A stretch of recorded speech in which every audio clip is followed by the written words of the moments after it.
Então, pessoal, hoje vai ser aqui mais lógica de programação, né? Quando a gente fala de lógica, a gente está falando de coisas como if, for, while, switch,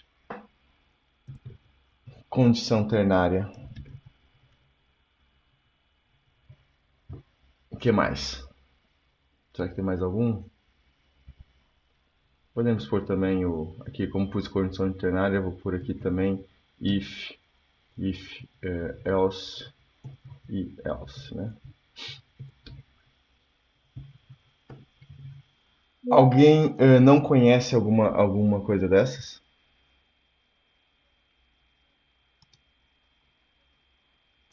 Conhecer eu conheço, mas entender tudo direitinho aí já é outra história, né? Certo. A ideia é hoje entender direitinho. Vamos ver se a gente consegue. Mas, mais alguém? Christian, Bianca. Aí Gabriel e Pedro devem conhecer bem, né? Já olhei isso aí. Tudo isso?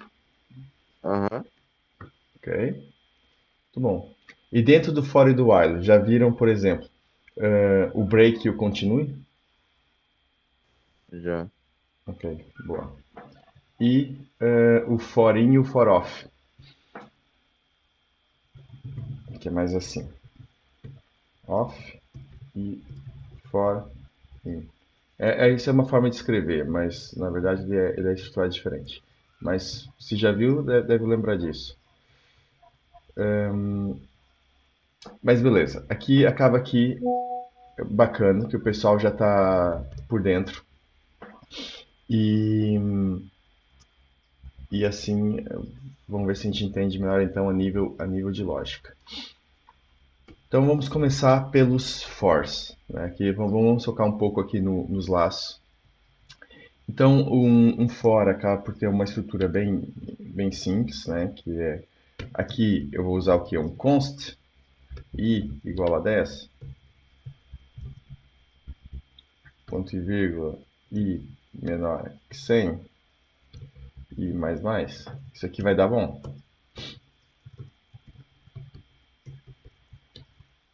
O que acha?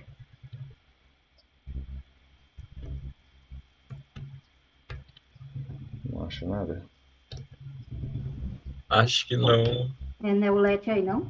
Exatamente. E vamos ter problema com let. Porque aqui o i ele vai ir sofrendo alteração, né? Vai sofrendo aqui cada vez que ele vai iterando nesse i mais mais aqui, ele vai incrementar aqui esse i vai alterar o valor dele.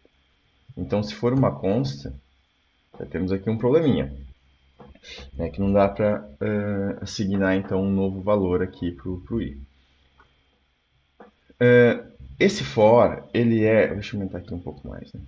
Ele é dividido aqui em três partes, né? A gente tem aqui uma parte, ponto e vírgula, outra parte, ponto e vírgula e outra parte. Dá para fazer várias variações desse for. Por exemplo, deixa eu ver aqui, já não faço isso há muito tempo, mas é legal. Posso, por exemplo, fazer aqui um let fora, e aqui não tem nada. Ok? E ele funciona na mesma. E aqui, por exemplo, também pode tirar essa parte da condição, precisa meio que ter sempre, né? Que é, no fundo, o limitador, quando a condição que limita quando o for deve parar. Então, o que acontece? Essa primeira parte permite aqui assignar aqui o valor de uma variável para estar dentro do scope, aqui dentro do for, disponível apenas dentro do for e não fora. Dessa forma aqui, eu estou criando uma variável que vai estar disponível para o restante do código a seguir aqui ao for. Né? Valor do i. Aqui eu coloco i. Então, dessa forma, declaration. Que estranho. Por que não deu aqui?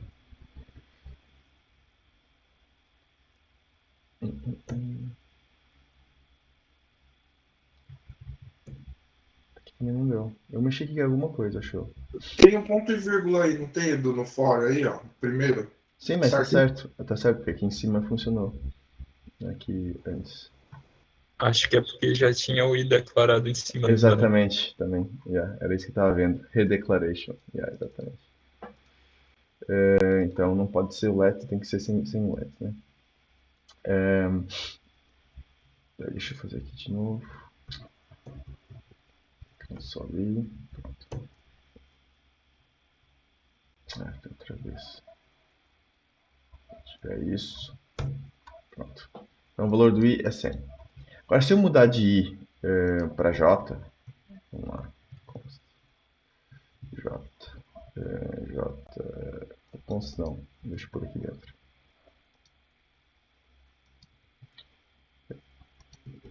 E aqui let j igual a 10. Okay? O j não é definido. Então a diferença é que essa definição aqui vai ficar apenas disponível dentro do for e não fica sujo, né? Não fica poluindo o nosso scope, né? Que está antes do for, disponibilizando aqui uma variável que está fazendo aqui uma contagem, que pode criar aqui problemas. E esses problemas podem ser criados, por exemplo, se eu tivesse esse let i aqui fora e usava aqui um for, depois usava outro e por aí fora. Portanto, não é muito boa prática fazer isso assim. Okay? Como eu estava fazendo antes ali, a título de exemplo, mas é mais a título de curiosidade para vocês saberem que isso existe. Então, isso assim deve ser evitável.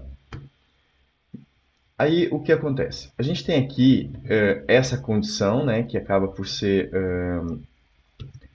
aqui um limitador, né, uma condição que valida enquanto o j for menor que 100, ele vai percorrendo. Isso aqui pode ser de diversas formas, né? Pode ser menor ou igual, pode ser diferente de 100. Né? Esse diferente aqui é um pouco perigoso. Normalmente se usa aqui o sinal de menor ou maior, normalmente nas regras de loop. Okay? O diferente só se usa mesmo quando é aqui um booleano. Por quê? Porque por alguma razão a gente pode ter, por exemplo, uma incrementação superior, tipo somando mais 3, mais 4, né? E aí vai ficar complicado. Por exemplo, posso fazer aqui um j mais 4. Né? E aí, menor, deixa eu ver se assim acho que vai dar bom. Let's. E aqui ele está fazendo um for agora incrementando de 4 em 4. Né? Então, essa parte aqui eu posso também manipular ela. Então, isso evita que eu tenha que fazer aqui um código que seja j mais igual a 4. Né? Então, para eu evitar ter essa linha aqui que incrementa a contagem, seria basicamente isso, eu posso já pôr lá em cima. Aí repara que né, dessa forma ele chegou aqui ao 102, pulou do 98 para o 102. Então, o que me acontece?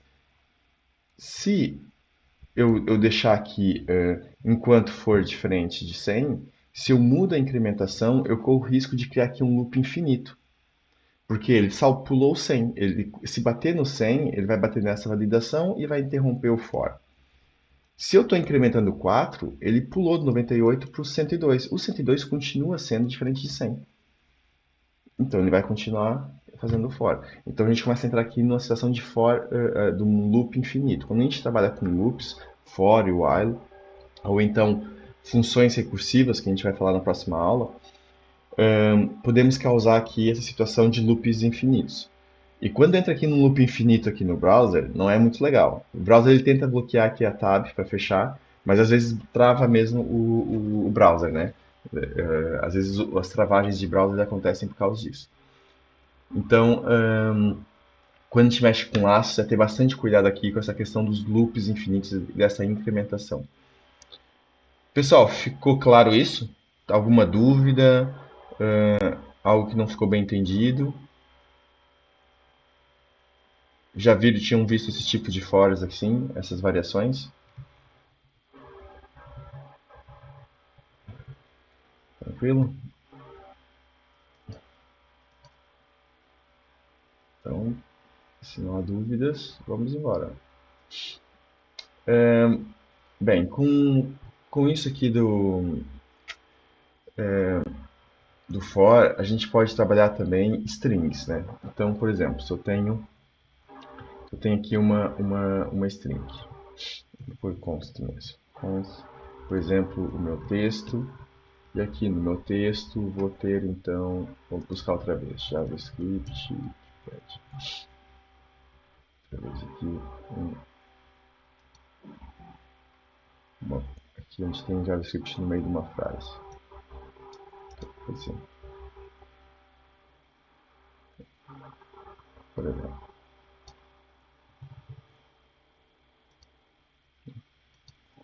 Na verdade está aqui. Ok. Então temos aqui essa frasezinha.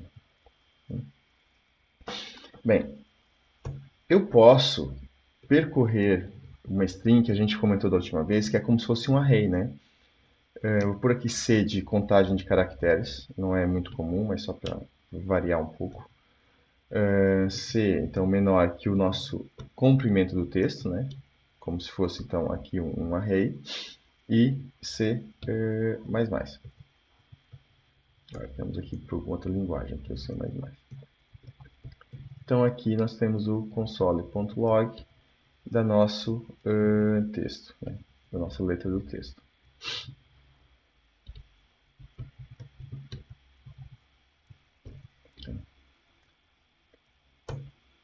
E passamos a obter aqui cada uma das letras, aqui tudo percorrendo aqui.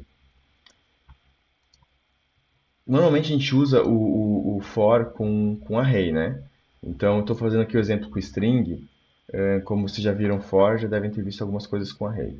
Eu vou usar array mais para frente também, depois a gente vai ver aqui mais aqui a questão do array. Mas se fosse o array, era só mudar aqui, né? Então, agora eu posso brincar um pouco. Imagina que eu quero obter, aqui dessa frase, aqui a palavra JavaScript, né? Eu sei que começa aqui no caractere 2. Ou então o word. Vamos pegar aqui a palavra word. Né? E então eu posso utilizar aqui o que? O nosso index of, né? Então temos o texto.indexOf e eu tenho aqui o meu word e o length vai ser quanto? 1, 2, 3, 4, 5. Então posso pegar aqui 6, né, na verdade.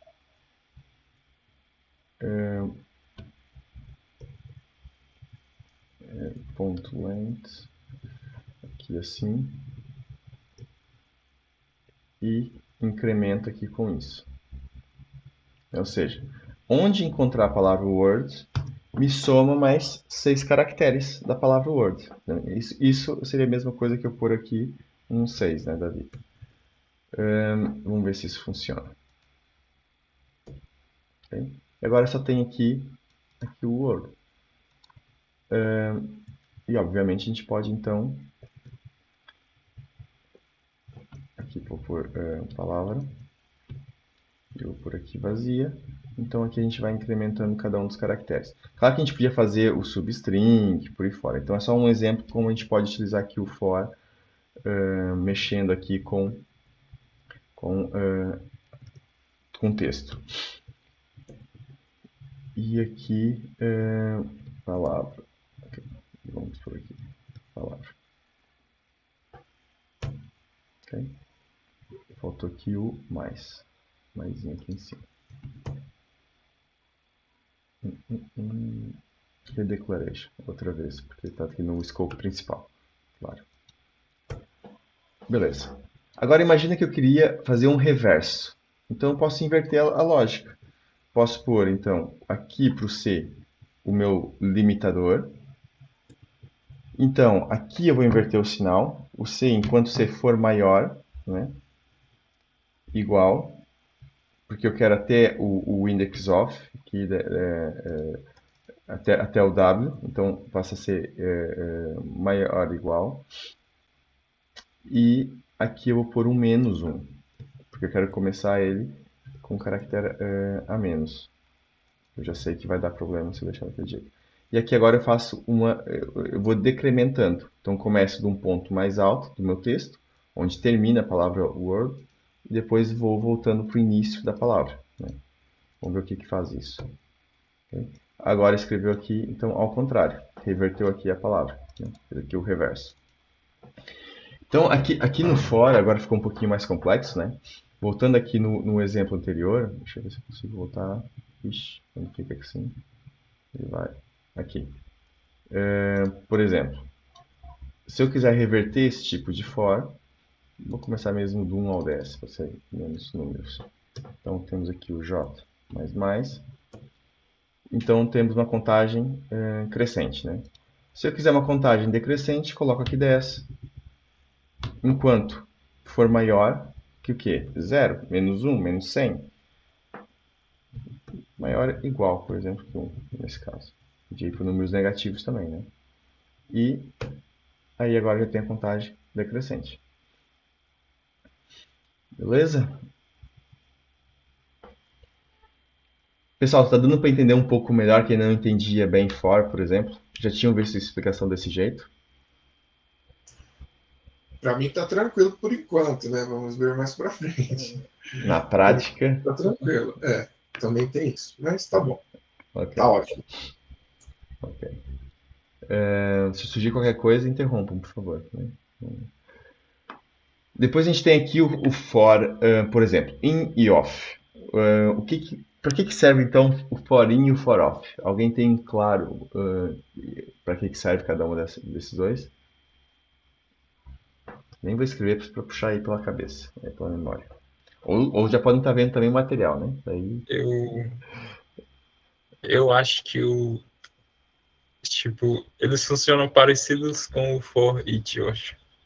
Que é para pegar, por exemplo, no array, o index ou o valor do que está associado ao index.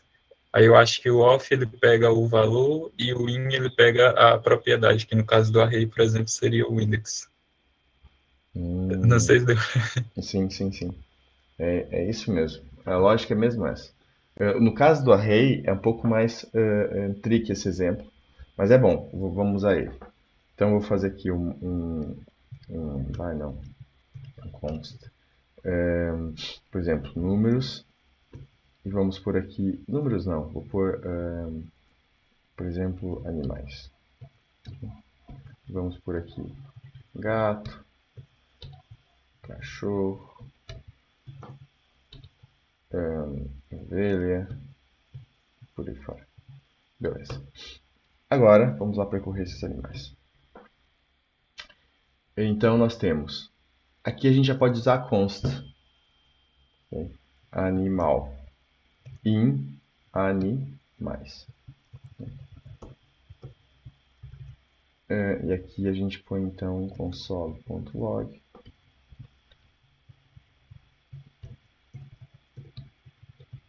Por que aqui pode ser uma const?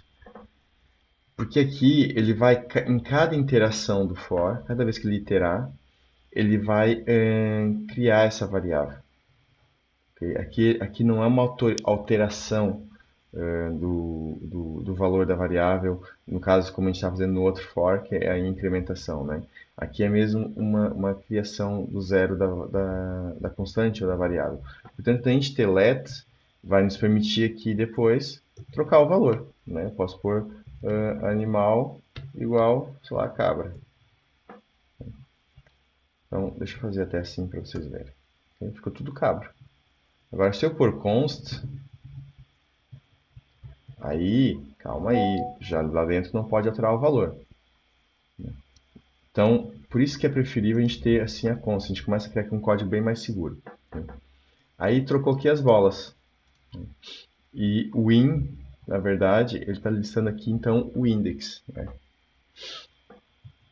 Então, o que acontece? Esse 0, 1 e 2 é o index do array, a posição em que estava aqui, 0, 1, 2.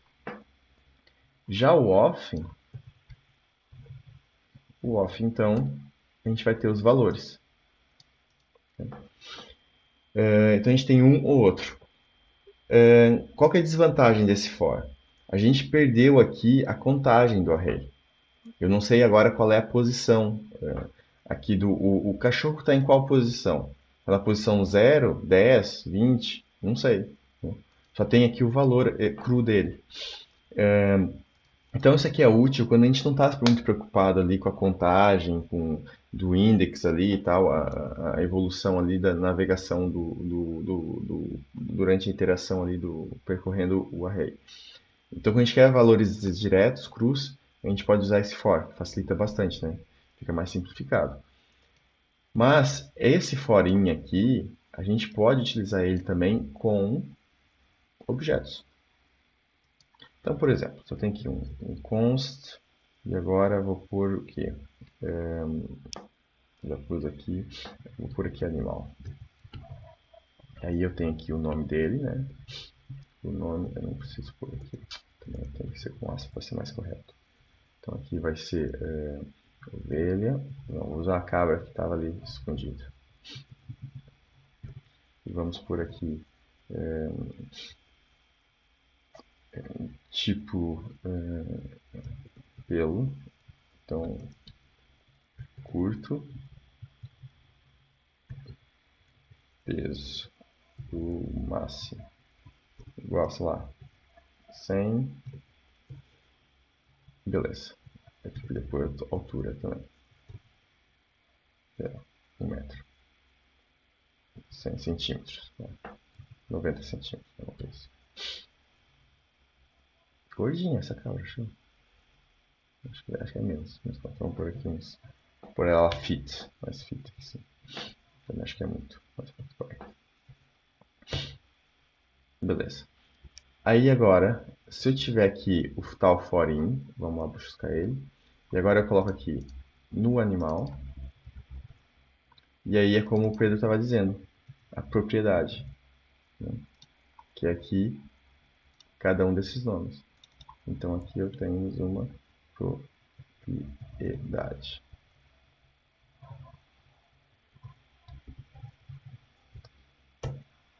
Agora eu tenho o quê? O nome de cada uma das propriedades. Enquanto que no caso do array, cada propriedade é o index, né? Que a gente viu também quando a gente removeu com delete no array, não sei se vocês lembram, ele quebra aqui a contagem, a incrementação. Porque no array esse contador aqui acaba funcionar como se fosse uma propriedade mesmo. Então, aqui a gente tem todas as propriedades aqui do nosso objeto. Por que isso serve?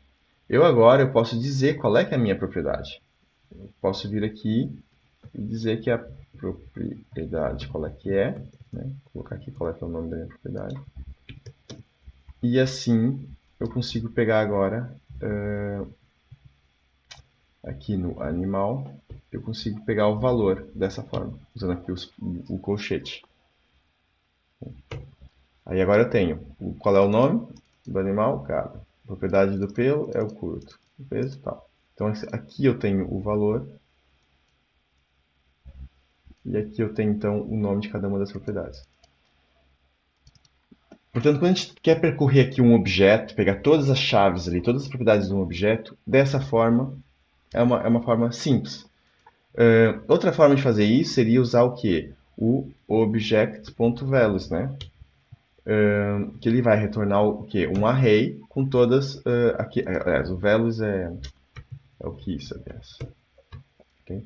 Então aqui as keys vão ter o nome de cada um e a gente percorria então esse array. E aí podíamos usar o for normal, né? Portanto, se a gente quer percorrer logo tudo, a gente pode usar já direto assim, esse in. Em vez aqui de transformar aqui esse objeto keys e por aí fora. Beleza? Então vamos pular aqui para o while. O while, bem, a nível de for, é isso. Deixa eu fazer aqui uma limpezazinha. Então, por exemplo, no caso do while, a gente pode usar também ele para percorrer arrays. Né? Então, como é que a gente usa ele para percorrer um array? Eu tenho aqui, por exemplo, o meu, vou por let index, né?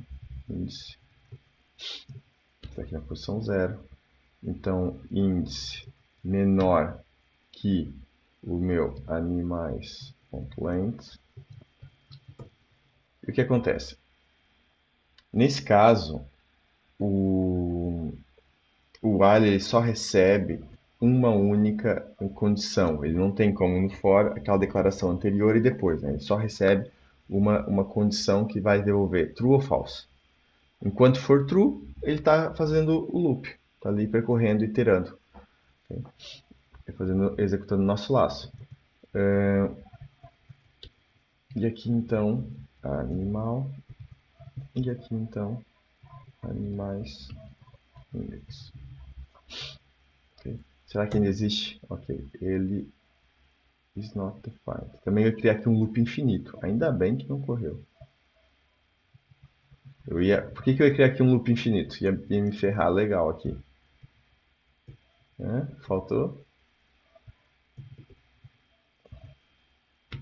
Faltou isso, né?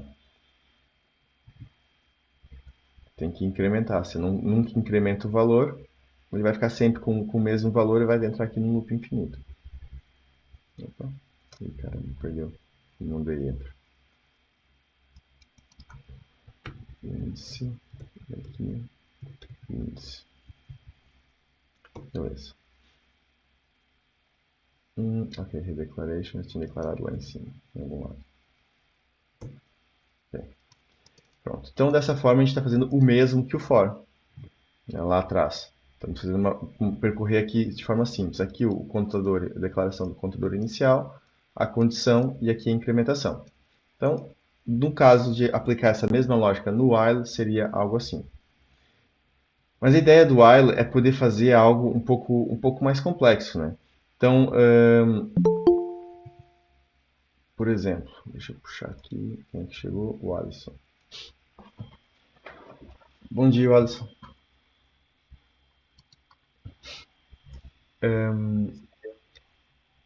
No caso aqui, vamos brincar aqui, como eu pus lá no exemplo do material, aqui com os números aleatórios, que acho que fica legal.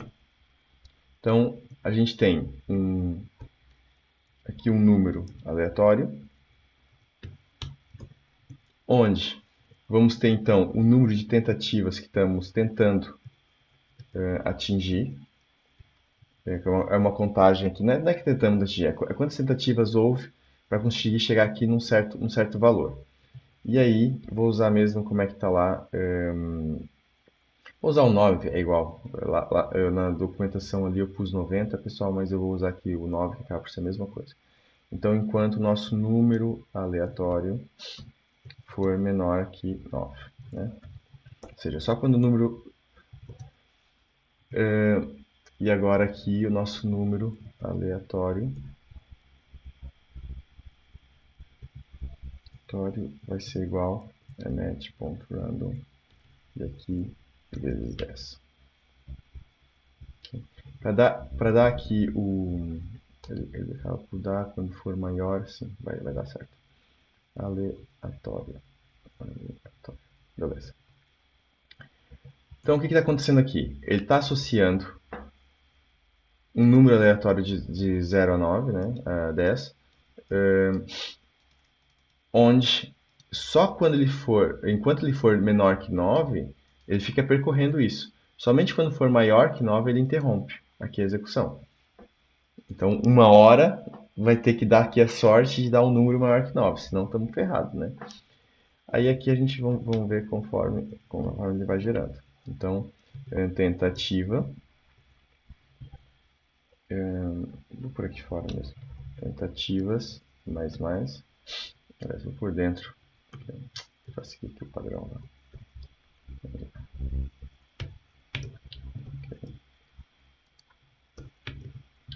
E aqui então o nosso número aleatório. Então na tentativa tal gerou tal número. Okay. E vamos ver se isso vai dar certo. Deu certo. Então ele levou 16 tentativas para conseguir atingir o número 9.4. Então ele já foi gerando aqui vários números aleatórios até que chegou aqui num que deu acima de 9. Vamos ver de novo. Redeclaration. Vou deixar de usar let aqui. Vai ficar mais fácil.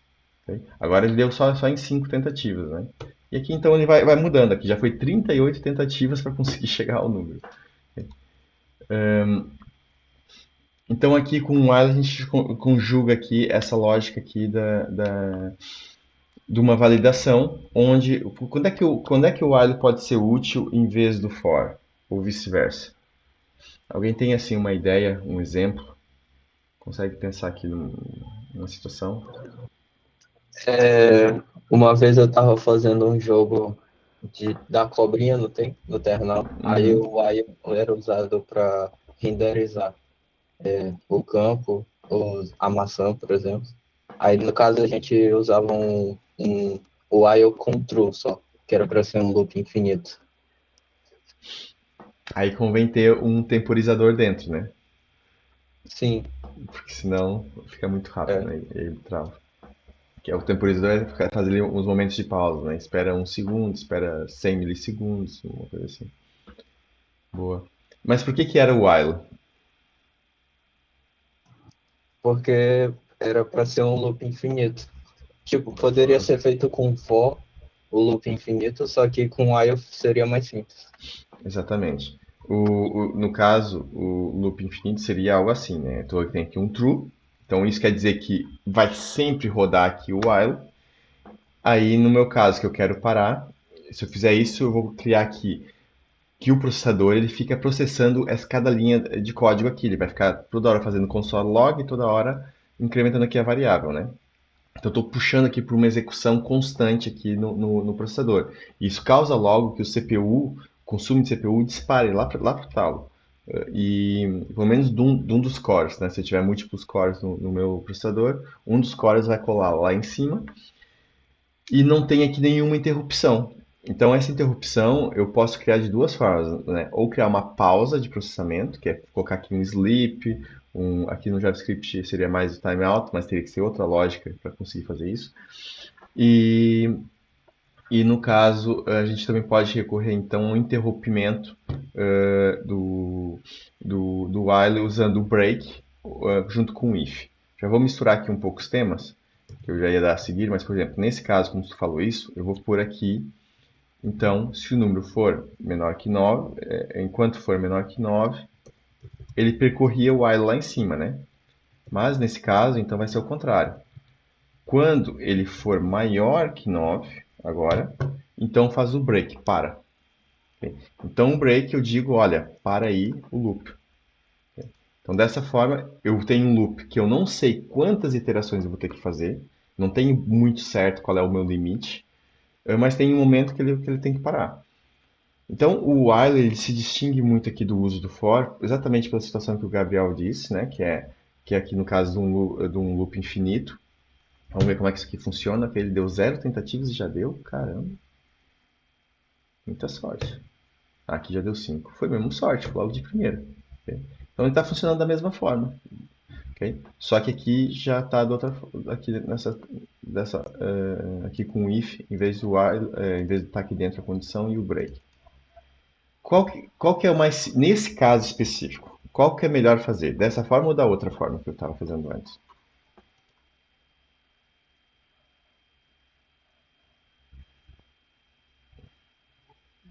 Dessa forma aqui ou da outra? Ou dessa? Ninguém tem certeza? Pessoal, isso aqui a gente evita ao máximo um árbitro. Ao máximo, ao máximo, ao máximo. Só quando a gente tem uma situação mesmo que justifica a gente usar aqui um while true, a gente utiliza. Mas no geral é para se evitar, ok? E toda vez que a gente coloca aqui um loop infinito, tem que ser com muito cuidado e tendo muita atenção no que a gente vai fazer aqui dentro, justamente para não travar aqui um core do CPU. Outra situação em que o while e o for são usados de formas diferentes ou tem uma utilização específica, um dos dois. Alguém consegue sugerir mais alguma coisa?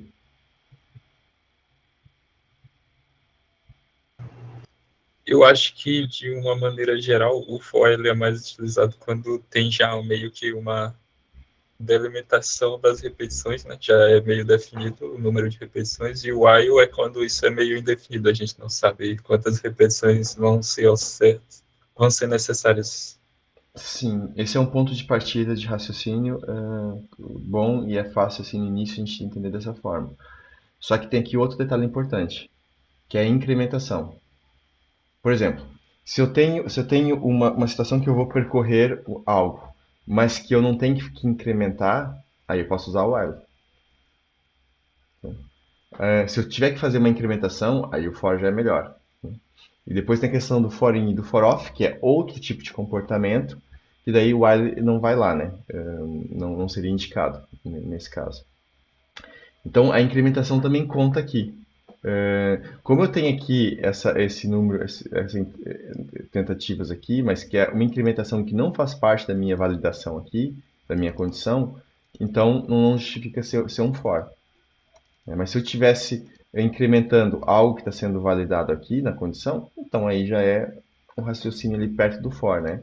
Que foi o exemplo que fizemos aqui no início, que foi esse aqui, né? Ou seja, eu estou usando aqui a mesma variável na condição e estou usando ela também aqui incrementando. Então isso aqui pode ser transformado num for facilmente, mesmo que fosse o que? O mais 2 ou mais 4, a gente viu que lá no for também dá para fazer isso, né? Então dá para transformar isso aqui num for de boas. Então, beleza. Até já expliquei aqui um pouquinho aqui a parte do break, mas eu queria antes então falar aqui um pouco dos ifs, né? Aqui das condições. Então, as condições, a gente pode ver ela funcionando aqui de várias formas. Eu coloquei vários exemplos lá na documentação de ímpar e par. Então, eu vou usar aqui um para a gente olhar para ele. Deixa eu pegar aqui um. Vou usar esse aqui com um while mesmo, que podia ser então um. Esse aqui só tem 10. Não, vou criar aqui um. Eu estou indo já muito longe. Agora já estou aqui. Deixa eu subir mais. Todos os exemplos que a gente já passou aqui. Vamos lá nesse. Então, esse aqui está fazendo decrescente, né? De 10 para 1. Então, vamos ver se o número é par ou ímpar, né? Então, como é que a gente faz isso? A gente usa o mod, né? Então, tudo errado. Então, o que acontece? Eu tenho numa situação, eu tenho que fazer um console log para par, noutra situação, eu tenho que fazer para ímpar. Então, eu tenho aqui um separador de águas, né? É como se eu estivesse mudando o percurso da execução. Então, se o j for divisível por 1, né? Vai dar 0, vai dar o resto de 0, dividiu certinho. Então ele vai ser par? Não, né? Vai ser ímpar. Então aqui eu vou pôr o 2. Mas, se não, caso contrário, que é o else, né? Caso contrário, vai ser então ímpar. Beleza. Então tem aqui o par 2, ímpar 3, por aí fora. Né? Funcionou. Então, o if, ele está em cada interação, ele controlando o que pode ser executado, de acordo com a validação dele. Então, a gente pode pensar no if como se fosse mesmo um cruzamento, ali onde a gente está separando completamente o rumo da execução. Se entrar no if, ele vai executar o que está aqui dentro desse bloco.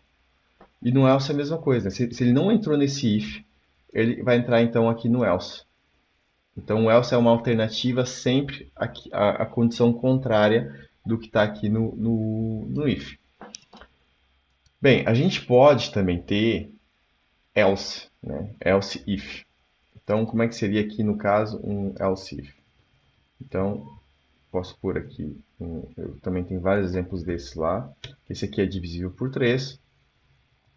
E aqui então vai ser um divisível por 2, com o resto zero. Aqui é par. Aqui é divisível por 3. Certo? E vamos ver agora esse cara. Okay? Então, aqui divisível por 3, 6 divisível por 3 e 9 divisível por 3. Ok? Então aqui acaba por ser um exemplo que a gente consegue ver toda a estrutura aqui do if. Nós podemos ter mais else, podemos ter infinitos aqui else. Claro que depois o código vai ficar cada vez mais ilegível, quanto maior ficar, mas tudo bem. Então, por exemplo, aqui divisível por 4, aqui divisível por 3 e por aí fora. E podíamos acrescentar mais ainda. E até podemos aumentar mais. Aqui 5, 5, 4, 4 e aqui então é o 3. E aqui o ímpar e par. Ou seja, eu estou enriquecendo os meus cruzamentos, né, as minhas separações por vários ifs. Também eu coloquei ali num texto explicando que pode ser a lógica de semáforos, né, como se fosse a condição aqui de cada if. Pode ser um semáforo que permite entrar ou não, né? Então temos aqui vários semáforos para cada uma das situações que vai encaminhar o fluxo aqui da execução para um lado ou para o outro. Também como se fosse portas, né? Que é a nossa condição tranca ou permite a entrada. Então se você está executando aqui esse if, não entrou nessa condição, então está trancado para essa iteração, né? Ele tenta noutra porta, até conseguir uma que ele consegue entrar e aí executa o que está lá dentro. Então aqui nesse caso a gente ficou 6 divisível por 3, 5 divisível por 5 e 4 divisível por 4, 3 por 3 e por aí fora. Então o mais interessante aqui, né? 10 é por 5, 3 por 9, 4 por 8. Aqui o 7 não dá nada, então dá ímpar, por aí fora.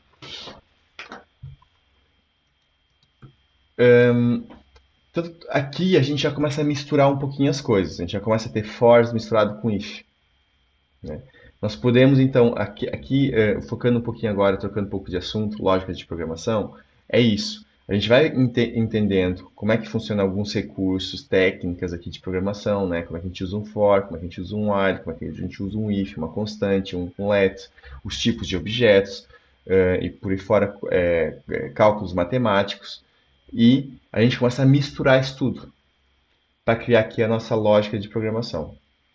E essa lógica de programação ela vai sendo incrementada ao longo do tempo, de acordo com o nosso conhecimento junto com a nossa prática. E a nossa prática é tudo, porque o conhecimento ele vai evoluindo e vai ficando bastante interiorizado no nosso cérebro conforme a gente vai praticando cada vez mais e mais. Okay? Então, quanto mais cenários diferentes a gente for tendo, melhor é para a gente ir elaborando aqui um raciocínio cada vez mais concreto, um entendimento mais concreto, e essa prática então acaba por fluir cada vez de forma mais automática, né? E uma hora a gente faz quase de olho fechado isso, né? Foi um pouco que a gente conversou no sábado também, né? E nas outras conversas a gente falou muito disso também, que como a gente aprimorar aqui e como a memória vai sendo estruturada no nosso cérebro aqui com a prática.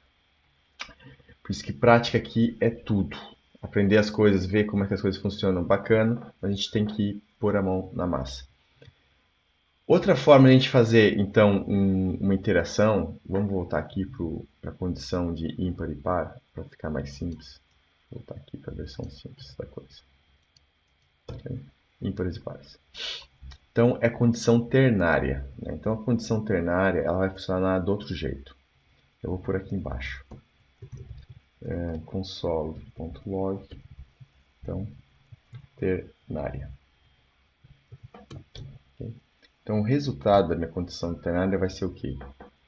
Vai ser, então, a condição ternária, eu tirei os outros else if, porque não encaixa bem a condição ternária nesses exemplos. Porque a condição ternária, a lógica dela é ser um if básico.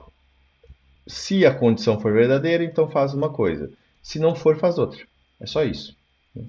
E a sintaxe dela é assim, a gente põe a condição, vou copiar daqui, então essa é a condição. Interrogação quer dizer que é como se fosse o if. Então aqui, se for divisível por zero é par. Se não for o else, então o else é o nosso dois pontos, então vai ser um ímpar. Então já temos aqui aqui é a validação do resultado do nosso if, né? Vamos voltar aqui como estava. Então, esse par e ímpar está sendo dado pelo if. E aqui embaixo está o ternário. Okay? Então, o que acontece? Ele coloca uma string ou outra de acordo aqui com essa condição. Então, isso aqui é bom para a gente utilizar quando a gente está numa linha de código. E a gente não quer criar um if, não quer quebrar um if. A gente quer só fazer ali uma situação de sim ou não, né? Ou uma coisa ou outra, baseada aqui nessa condição. O que acontece se eu quiser mais do que uma condição ternária? Alguém já viu isso? Na mesma linha de código, várias condições ternárias? Eu olhei, não. Tipo, alinhar elas. Exatamente. Já vi. Já viu? Uhum. Eu já olhei uma condição ternária dentro de uma variável, de uma declaração de variável. Certo. Mas aqui eu queria incrementar com mais.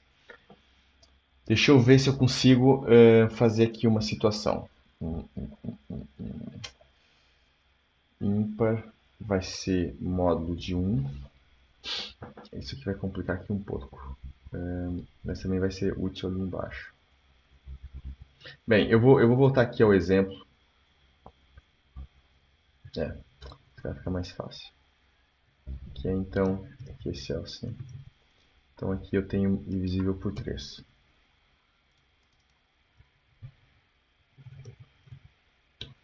Okay?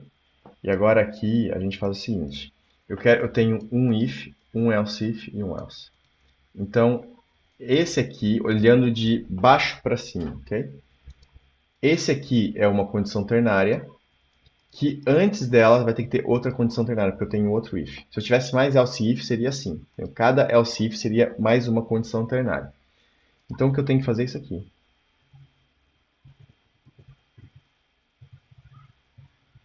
Divisível por 3. Vamos ver se vai dar. Okay. Entrou no if, divisível por 3.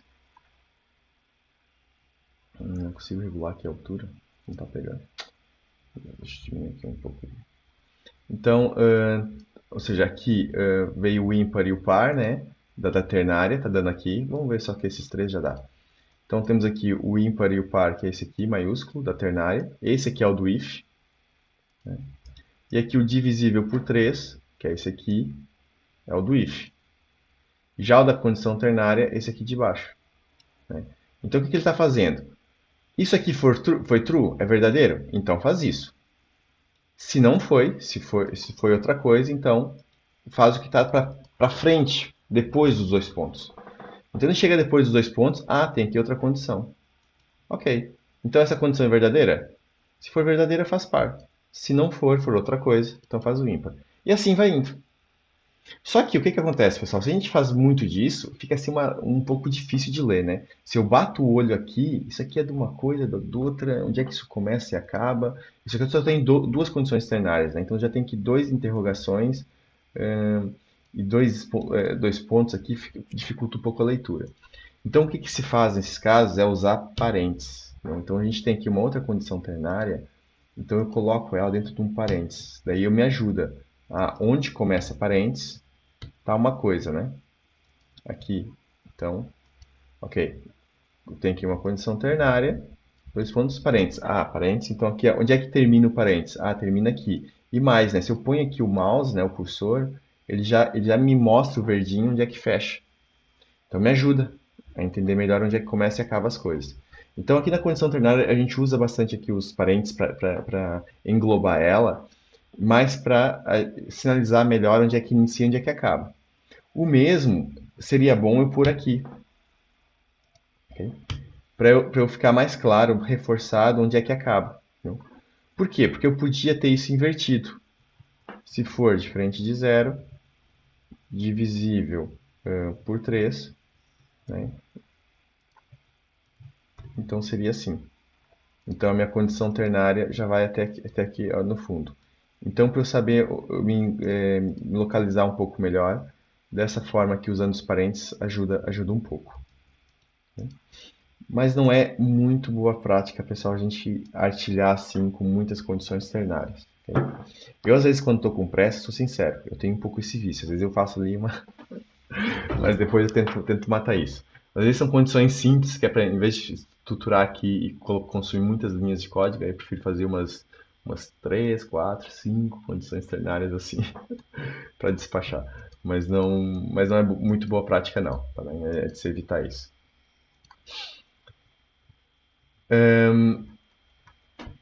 Por isso que eu até nem pus exemplo na documentação de como fazer aqui encadeado. Aqui as condições ternárias. Agora o switch. O pessoal já viu o switch, certo? Do que vocês falaram aí, parece que já estão aqui entendidos aqui no switch. Então vamos aqui agora esse exemplo. Outra vez, switch. Okay? Que é outro tipo de condição. Aliás, eu vou deixar aqui como exemplo, mas depois eu apago, porque já começa a ficar confuso, né? Deixa eu só fazer aqui para vocês verem a diferença entre as três coisas. Então aqui no switch, enquanto aqui a gente está validando se é verdadeiro ou falso, aqui nós estamos validando se é verdadeiro ou falso, aqui já não. Aqui a gente está pegando uma situação, né? E aqui um módulo, e vamos ver um case, que é o resultado dessa conta, né? Ou os valores possíveis de uma variável, caso isso estivesse numa variável. Então, sendo os valores possíveis, então caso seja 0, então vai ser console.log. Então aqui, vou pôr aqui, aqui o J. E caso seja 1, não, aqui é o contrário. Aqui vai ser divisível por 3. Aqui vai ser... putz, agora vai ser um chute. Acho que vai ser ímpar. Mas já acerta. E aqui se for 2, se o resto for 2, 3 divisível... vai ser ímpar. Não, esse cara tá certo até. Esse cara não vai bater muito certo, mas tudo bem. E depois a gente costuma ter sempre, é muito boa prática, pessoal, de ter sempre, então, um default. Okay? Já explico melhor aqui a questão então, do default. Então a lógica é essa. A gente aqui, enquanto aqui a gente valida verdadeiro ou falso, aqui já não. Aqui vai ser o valor. Lembrem que nessas condições a gente pode ter o ou, né? Ou, e por aí fora, o and, né? O e aqui e tal. Depois a gente pode ter também aqui encapsulado, aqui com parênteses. Deixa eu fazer assim, então. Vamos ver como é que isso funciona. Okay? Beleza. Então, olha só a bagunça que ficou. Deu ímpar 2, dividiu por 3 está funcionando, aqui não deu para ímpar e tal, por aí fora. Okay? Então, e ele está entrando, olha só que louco, né? Ele entrou aqui no 3, diz. Não precisa colocar um break no final de cada case. Exatamente. É justamente por isso. Falta. Okay? Ah, por que tem que pôr o break? Pra ele parar para executar os demais. É isso aí. É por aí, ok? Porque o switch ele funciona aqui com uma lógica interna. O if também é assim. É usado aqui a lógica de goto, né? Ele vai pulando para a linha de código, né? Ele chega aqui numa situação, pula para outra e tal. Então, os fors, os loops, aliás, o if não é, não, o if não funciona assim, quando besteira. Ele pode saltar quando é a condição contrária e aí sim diz onde é que está a linha que está o else. Exato, ele transforma em condições tipo ternárias em binárias. Pessoal, estou falando um pouco mais baixo nível. Mas aqui o que acontece? Quando a gente tem aqui um loop, então na realidade ele chega aqui no fim e ele manda para a linha de cima, né? Ele salta para a linha de cima. Então ele teve que fazendo aqui essa interação. No caso do switch, ele vai ficar tentando entrar em tudo. Entendeu? E ele funciona assim de forma meio maluca. Então por isso é muito importante usar o tal break, que é entrou aqui, não executa outro. Não tenta entrar em outro. Já para aí e vai embora, entendeu? Então, esse limitador aqui do break é crítico utilizar aqui no switch. Da mesma forma, a gente tem aqui o default, ok? Mesmo que eu não tenha nada no meu default, tá? Eu tenho certeza que ele vai entrar aqui nesses outros blocos. É bom pôr isso aqui, que é só para ficar claro que não é esperado. Nesse caso, eu não estou à espera de uma outra situação, por isso eu tenho aqui um default vazio, né? Se eu não coloco assim, eu tenho um switch, por exemplo, com muitas linhas de código, eu tenho a minha scroll numa situação que eu não vejo, por exemplo, direito onde começa o switch, então eu posso estar meio não vendo onde é que está o default e não fica assim muito claro, né, se tem ou não default. Então, pôr é sempre bom e sempre no fim, ok? O default, então, ele entra sempre aqui no fim. A gente tem todas as condições possíveis e no fim a gente coloca então o default. Se eu tenho aqui esses números, eu podia inverter, por esses cases para cima e por aí fora? Podia. Mas também convém também ser boas práticas, uma ordem crescente, okay? Quando tem em cima a situação numérica. Ou seja, a gente quando programa, pessoal, é o mais confortável para nossa leitura. Você tem que pensar no código como sendo um texto, que a gente vai ler esse texto. Alguém vai ler esse texto no futuro, nem que seja vocês próprios. Daqui a um tempo, eu vou mexer no meu código e eu vou ter que ler ele. E qual que é a melhor forma para ler o código? Bem indentado. Ter espaço aqui entre um parênteses e uma chaves. Entendeu? Ter vírgula, espaço. Entendeu? Tem um ponto e vírgula, vou ter coisa na frente. Então, um espaço. Entendeu? Que são as regrinhas de português, né? Tem um ponto, espaço. Tem vírgula, espaço. No caso aqui, não. No caso, o ponto aqui já é um separador aqui daqui da chamada da função, do método. Então, já funciona um pouco com a lógica diferente. Mas de acordo com a lógica que a gente usa para programar, de acordo com essa lógica, junto com as regras gramaticais, junto com a lógica de que a gente lê da esquerda para a direita de forma crescente, né? A gente prefere ler 1, 2, 3 em vez de 3, 2, 1. Junto com isso tudo, a gente junta isso tudo e põe no código. Okay? Então, quando a gente programa, a gente deve ter sempre em mente essa situação de leitura, de interpretação futura, né? Para nós próprios e para os outros. Okay? E isso vale para tudo. HTML, CSS, eu já venho falando nisso já há algum tempo, né? E estou reforçando aqui, porque agora o código começa a ficar cada vez mais complexo, e aí é importante ter esses cuidados. Então, o switch acaba por ser isso aqui. O que mais que a gente podia ver aqui do switch? Eu tenho vários exemplos ali na documentação, então acho que não vale a pena variar aqui muito. E como eu já falei, a gente pode misturar um pouquinho as coisas. Vamos tentar fazer aqui algumas misturebas para ver mais aqui alguns exemplos.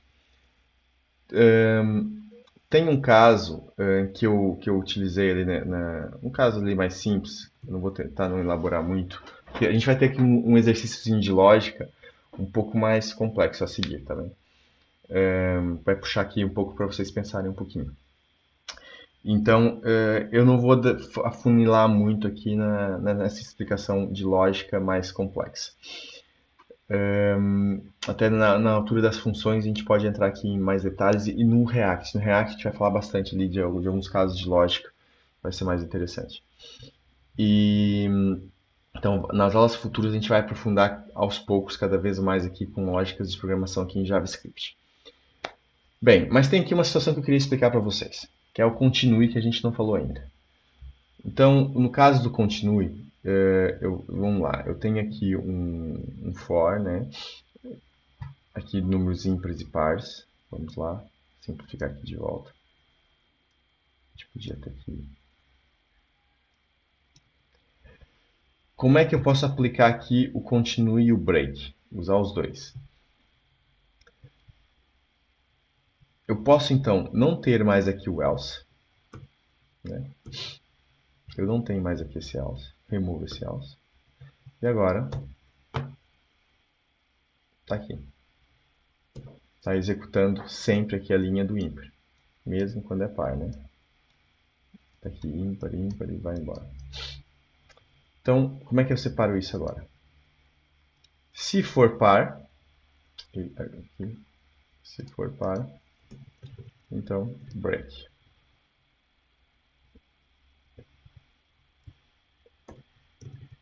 Break. Certo? Não, claro que não, né? Então aqui o que acontece? Aqui é continue. Se for par, recontinue, ele reinicia, ele volta aqui pro for.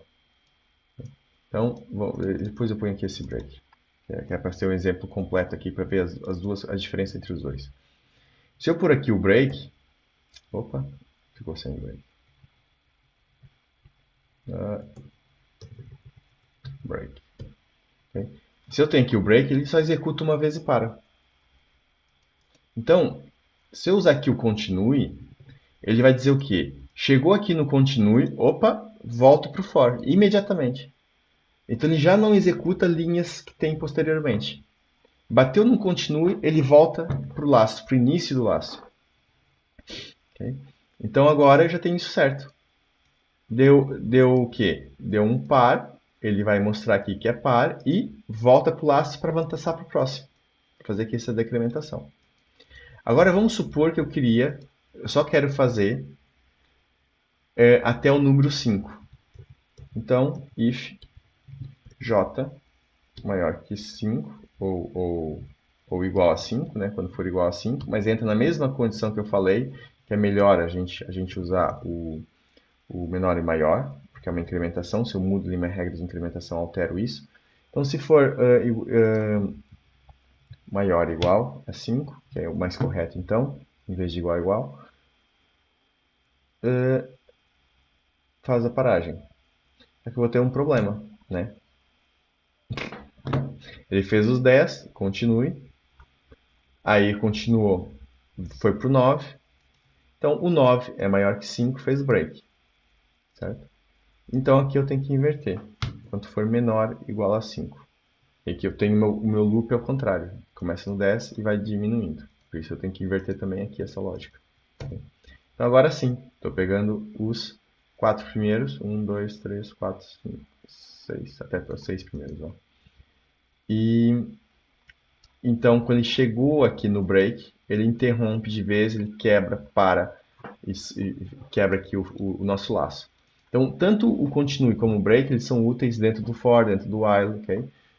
Qualquer laço aqui, do for in, do for off, qualquer um deles, a gente pode usar, qualquer laço, a gente pode usar aqui o continue e o break.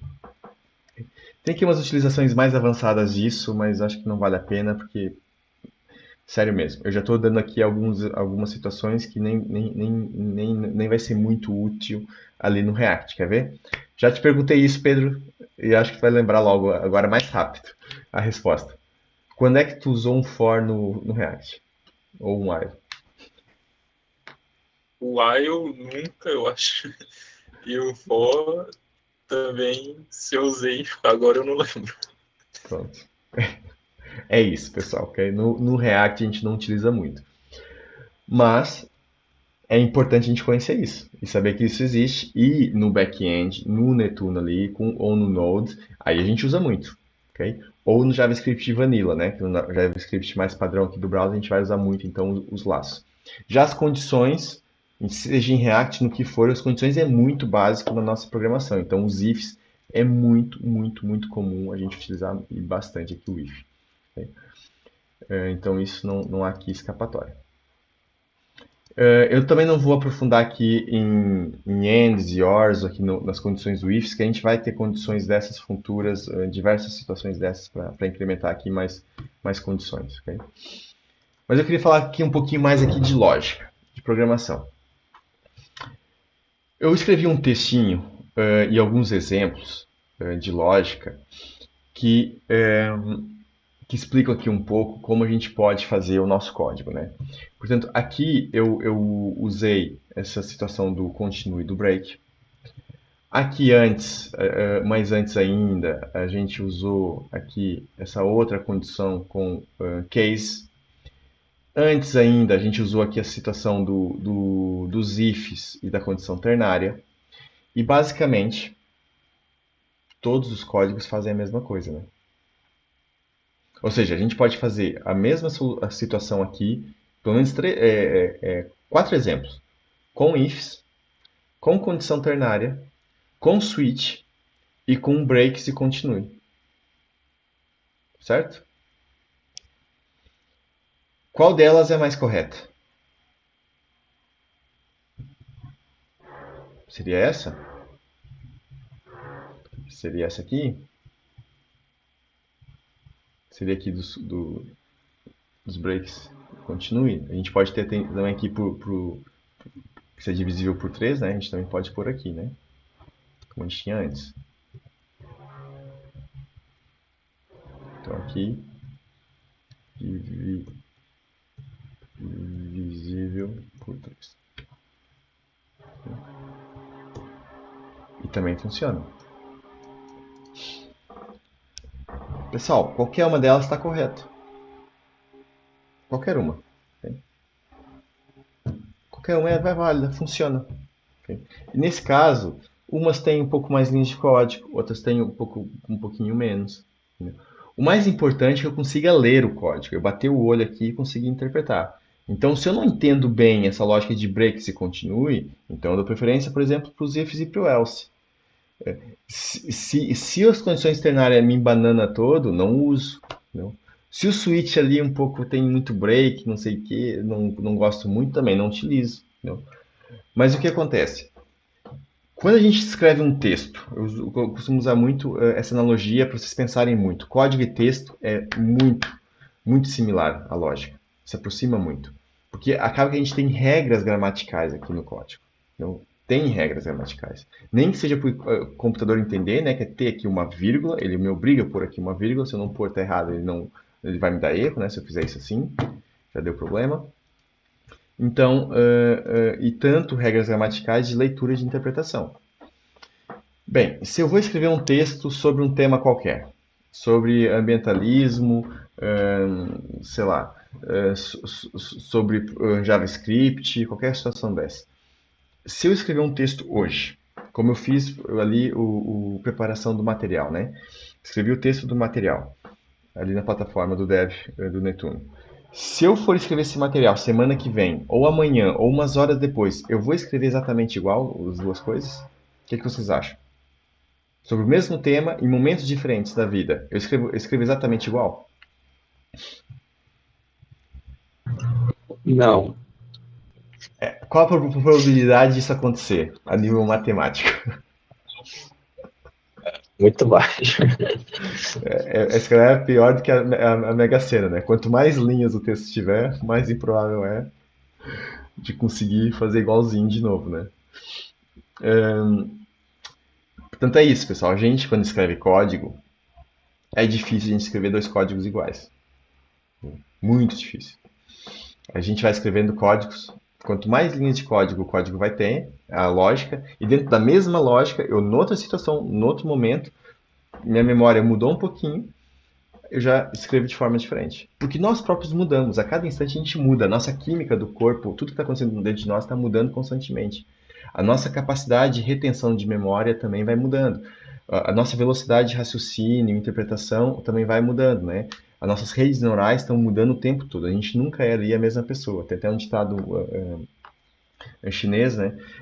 Acho que é mais budista, não é bem chinês, acho que talvez seja até indiano, que é cada dia que a gente nasce, cada dia que a gente acorda, nós somos uma pessoa diferente, né? Mas a neurociência já comprova que não. A cada momento, cada instante, a gente já é uma pessoa diferente. As redes neurais estão mudando o tempo todo. Então, e elas nunca voltam a ser como eram antes. Então, a gente está constantemente aqui, uma mudança constante. No nosso código é a mesma coisa. A gente começa um projeto, esse projeto está ganhando vida, e ele vai sendo, toda vez que a gente vai mexendo nele, ele está evoluindo, ele está mudando. E essa mudança vai fazendo com que o código também vai ganhando sua complexidade. E faz com que a gente possa sempre na vida, eu posso voltar aqui, não, esse código está assim, não gosto. Vamos lá fazer aqui com elas. Para que tem aqui essas linhas? Deixa eu otimizar esse código. Esse código pode ser mais simples. Eu prefiro assim, mas é mais bacana. Aqui else, tal. Então, vem aqui e melhorei esse código. Na minha ótica, eu melhorei para mim. Entendeu? Beleza, tá assim. Funciona. Aí vem outro. Não gosto assim. Prefiro com switch. Para que tá isso assim? Várias condições aqui repetidas. Isso aqui pode ser com switch. que eu entendo bem como é que funciona o resultado do módulo. Então, posso jogar aqui de forma diferente. Por aí vai. Ou seja, o nosso código ele está sempre sujeito a melhorias. E essas melhorias podem passar por melhoria estética, né, de leitura e interpretação, melhoria de performance, porque o código ele pode ganhar mais velocidade, ele ser mais otimizado, ele ser mais performático, né, consumir menos recursos aqui de hardware e ter uma execução mais limpa, como também melhorias de segurança. O nosso código também pode sofrer melhorias que implicam a segurança geral, né? Tem uma falha de segurança que pode ser hackeado, vim mexer no código e, caramba, isso aqui está assim, não convém, tem que ser melhorado, né? Então, ou não, eu tive uma sessão de hack, tive que ir atrás e descobrir um ponto de melhoria. Então, esses pontos que também tem mais outros aspectos, mas acaba que esses, para mim, são os principais. O nosso código é infinitamente melhorável. Okay? Mas o que acontece?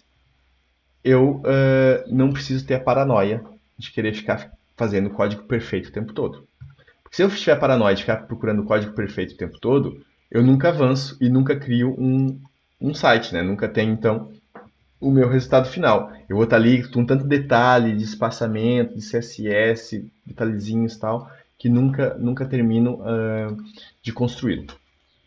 Então é um equilíbrio entre, olha, meu código já está bom, está funcionando, podia melhorar? Podia. Mas já está bom por hoje, já funciona, já consumi aqui um tempo suficiente para essa tarefa, vamos avançar para a próxima. Okay? Então não fiquem procurando assim um código imaculado o tempo todo que não vão chegar nele nunca. Beleza?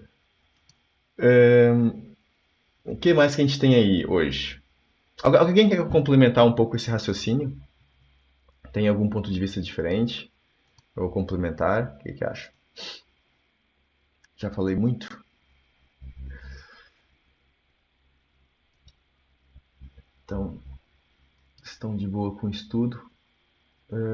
Vamos lá. Deixa eu pensar aqui. Ok, aqui então a gente tinha esse site, né? A gente vai mudar um pouquinho de tema agora. A gente vai ir pro JavaScript ainda, né? Mas agora no Node. Vamos voltar aqui pro Node. Não pense que a gente esquece coisas lá atrás, né? E nem do Nginx, que agora a gente vai voltar também no Nginx. Isso aqui a gente vai buscando coisinhas lá atrás o tempo todo. Por isso que é importante praticar, porque depois agora vai custar aqui, quem não pratica, custa mais lembrar agora. Então a gente fez esse formulário já há algum tempo. E esse formulário a gente preenchia aqui ele, né? E preenche aqui ele, e faz aqui o botão de enviar e envia aqui os dados.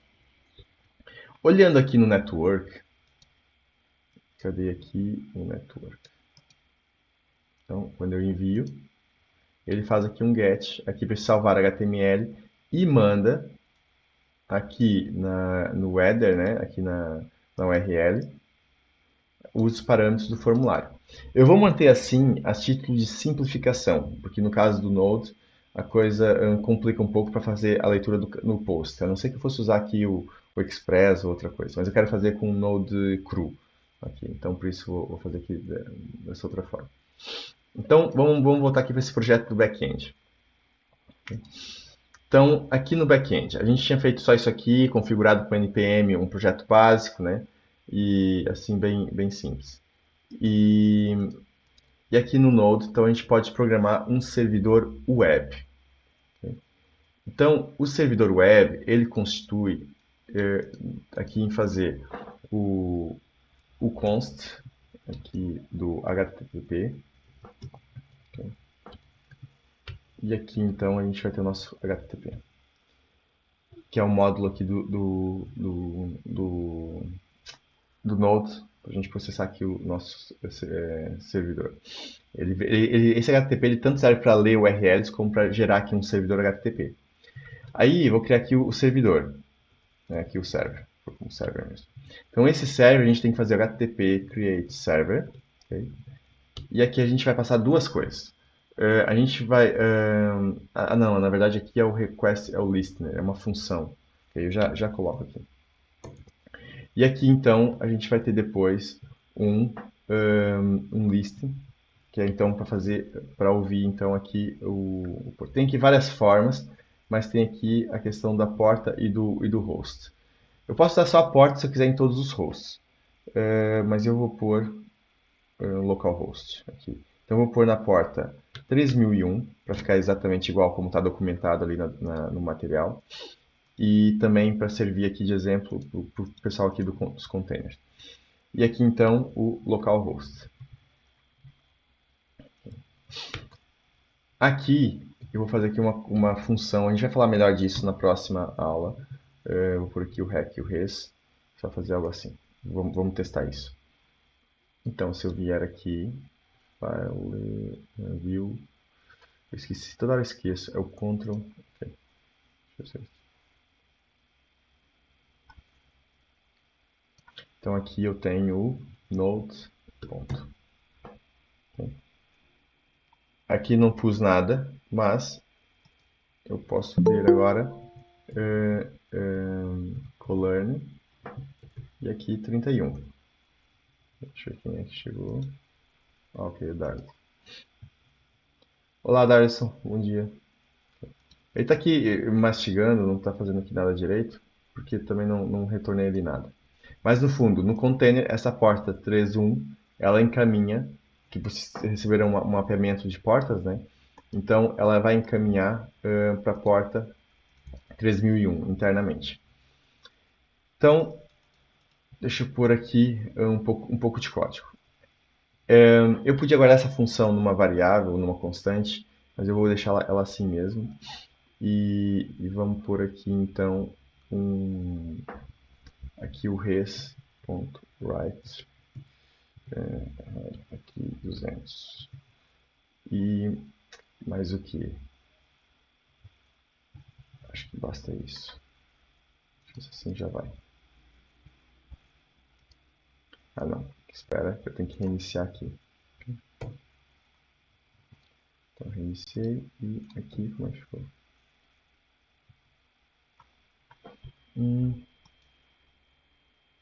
Colerne. O que está me faltando? Aqui é algum detalhe. Deixa eu ver aqui. Eu acho que faltou rec.enter para finalizar a request. Então, mas eu por acaso testei ontem e eu não precisei disso, acho eu. Ah, se calhar quando dá o conteúdo ele já faz isso de forma automática, né? Opa, reiniciar sempre. Aqui no caso do Node, ok. Parei, foi. É isso mesmo, obrigadão, galera. Mesmo isso. Okay, porque eu não estou retornando nenhum conteúdo, né? Faz sentido. Ele está declarando o head, está à espera de um corpo, né? E o end faz logo aqui encerrar. Muito bem. Ok, e aqui a gente pode então pôr olá.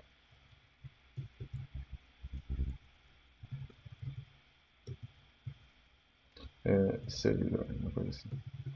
Para saber também que o servidor está executando, a gente pode pôr aqui então console.log. E aqui então, servidor rodando. Esse aqui convém a gente pôr na configuração. Essa configuração pode estar num JSON à parte, pode estar em umas constantes aqui em cima e por aí fora. A mesma coisa que essa função também podia ter a parte e tal. Mas a função a gente vai falar mais na próxima aula. Mas aqui acaba que a gente tem que usar, que no fundo é passar esse código para ser executado aqui dentro. Então a função nos permite fazer isso. Que lembra os eventos em React, né? A gente vai ver lá na frente. Beleza, temos aqui o problema de caractere de acentuação, que a gente já viu sobre isso, né? Mas já está ali funcionando. Então, aqui a cut. Ok. Ah, sempre tem que parar aqui. Tem uma forma de pôr aqui para reiniciar de forma automática usando outro comando de Linux. Eu não vou fazer isso agora, faço numa próxima. Beleza. Ok, falta agora o content type. Então, res.content type. Não é assim. É o setEther. Isso é no Netune. Já começa a confundir as coisas. Content type. E aqui então, o content type do HTML é. Quem sabe? Next/HTML. Isso. Muito bom. Ok. E se fosse JSON, a gente retornava ali JSON e tal. Beleza, então a gente já tem aqui um servidor, ok? Que não está passando pelo Nginx. Então, estamos criando aqui um códigozinho, que ele próprio já serve aqui uma página e por aí fora. Isso depois a gente pode fazer, então, essa seria a nossa parte aqui mais de back-end. Se fosse uma API, então retornaria aqui a application JSON, né? Retornaria aqui um JSON e por aí fora. Mas nos permite, então, fazer a manipulação de dados em bases de dados. Eu estou explicando isso agora também, para depois fazer uma analogia melhor quando a gente chegar no Netuno. E na próxima aula a gente vai ver aqui também sobre a questão da base de dados, integrar isso com base de dados. Mas, o que eu queria deixar claro agora, deixa eu fechar aqui essas tabs que já não é preciso, eu não vou mexer aqui no site. Sim. Então, o que acontece? Eu tenho aqui um formulário. Esse formulário envia dados. Esses dados estão indo para um HTML. No HTML, aqui em salvar HTML, né, essa informação se perde, morre aí. Entendeu? Então, como a gente pega essa informação a nível de back-end? O objetivo é explicar melhor isso.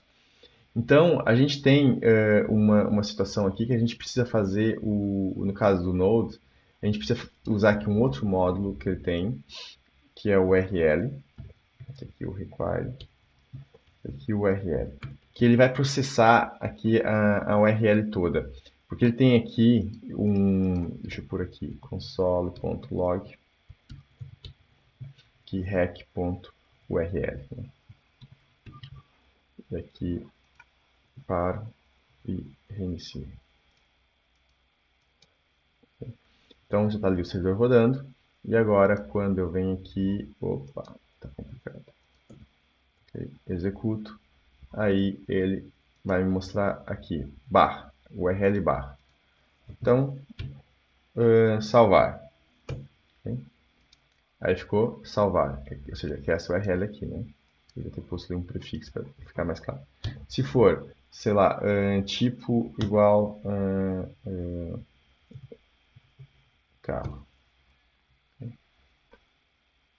Aí, já ficou aqui. Né? Então, isso aqui fica tudo numa string, num texto.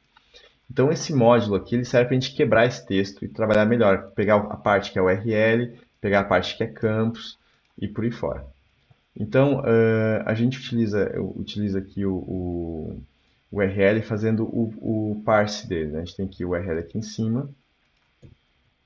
Então, vou pôr aqui o const, sei lá, base URL, uma coisa assim. Podia ser qualquer nome. E aqui vou chamar então url.parse, que é desse módulo aqui em cima. Ele vai me fazer então aqui o hack.url. E aqui se é para dizer para fazer o parse do query string ou não. Então eu tenho que dizer. Senão você vai fazer da URL do endereço. Okay? Então aqui o true. Beleza. Então agora esse base URL vai virar outra coisa.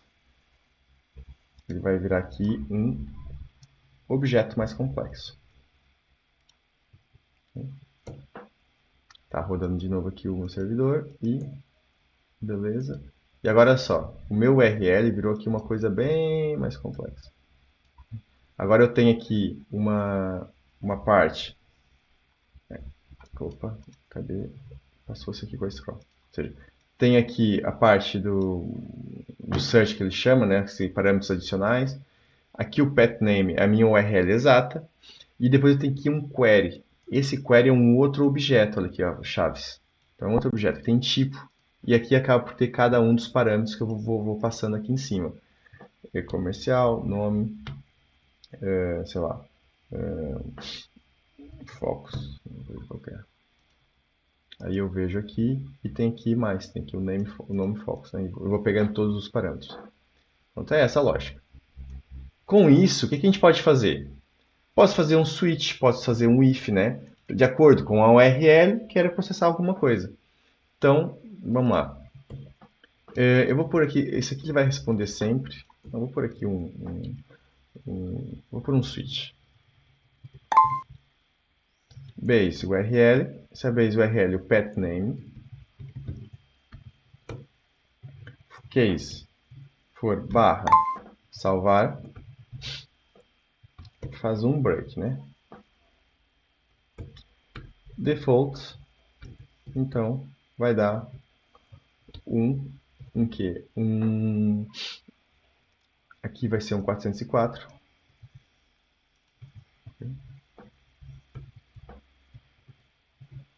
E aqui o end, então, que é preciso, né? Esse ponto end, então vai ser not found. Ou não encontrado, né? Vamos pôr em português. Tilde, não encontrado. Okay. Agora, isso aqui a gente passa aqui para dentro. O HTML, ok, vamos pôr lá em cima. Deixa eu fechar aqui. Agora a gente não precisa. Vou melhor aqui a parte do código. Okay. Então, isso aqui do content type a gente põe aqui em cima. Para sempre dizer que é HTML, que a gente não vai ter JSON aqui. Vamos fazer uma coisa simples. Aqui a gente também já não precisa, né? Que eu já lembrei, que é query. Então aqui eu vou ter o 200. Okay. Então aqui a gente pode pôr o quê? Salvo com sucesso. O que foi salvo? Então a gente pode pôr aqui o /n para fazer quebras de linha. Se bem que aqui vai ser HTML, não vai fazer muita diferença. Então eu posso pôr aqui um P, né? Por aqui P. E aqui o meu nome, 2 pontos. E aqui vai ser base. Vou fazer aqui de outra forma. Vou fazer uma forma destrutiva, só para vocês já verem que é possível fazer isso. Então aqui vai ser tipo nome igual a base URL ponto query ponto, só isso. Então isso aqui está arrancando o nome e o tipo daqui dessa query. Seria o mesmo que eu ter const tipo igual tipo. Okay? Então, essa aqui é uma forma de abreviar, pegar aqui vários de uma vez. Subparâmetros. E aqui vai ser então o nome e também aqui o tipo. São os 2 campos que eu tenho lá, né? Vamos ver se funciona. Voltando aqui para o terminal. Não tá... Ok. Tá faltando usar caras. Pois é, verdade. Muito bom, obrigado. Okay. Faltando isso, até então dá para melhorar aqui um pouco. Daí, usando aqui, eu posso fazer dessa forma. Daí também dá para fazer múltiplas linhas usando aqui. Okay. Pronto, reinicia.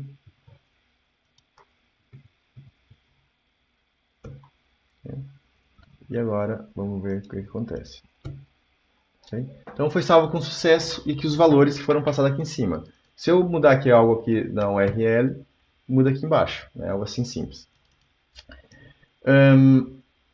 Se eu chamar outra URL, sei lá, x salvar, não encontrado. Né? Blá, blá, não encontrado. Então, esse case aqui está funcionando. Se for essa URL, nos processa de uma forma, se não for, processa de outra. Então isso acaba por ser um pouco a lógica do lado do back-end, né? De acordo com as URLs, a gente vai programando processamentos diferentes. E claro, com os parâmetros também a gente pode brincar com eles. Então o que falta aqui agora é gravar isso aqui na base de dados. A gente conseguir gravar na base de dados. Mas ainda falta outra coisa ainda, que é fazer com que esse formulário envie para o nosso serviço aqui em Node. Né? Então vamos fazer isso. Vamos pegar aqui esse formulário. O formulário está aqui. Okay. Deixa eu fechar aqui. Então está aqui o meu formulário. E tem aqui essa URL. Né? Esse aqui, salvar. Então vamos mudar. Eu vou pegar aqui esse endereço. E nós temos aqui o /salvar. Então vamos salvar aqui para dentro dele. Ok. Está gravado. Deixa eu fazer aqui então um refresh. Aqui o Node continua, ok. Ele abriu o terminal do outro lado, pensei que podia ter fechado. Então agora vamos tentar gravar. Tipo, carro. Ah, era marca, não era nome. Sei lá, marca Ford, né? Vamos lá enviar. Xiii. Quase que eu não tava à espera que desse. Pensei que ia bater no Corsa, tá? Queria mesmo que batesse no Corsa. Mas funcionou. Funcionou porque o outro é um subdomínio. Deixa eu fazer com um teste então. Não, mas eu não. Aqui a porta é diferente. Ah, é o Chrome. Ok, o Firefox ele descarta a porta. Ok, o Firefox ele é mais flexível nisso, o Chrome não.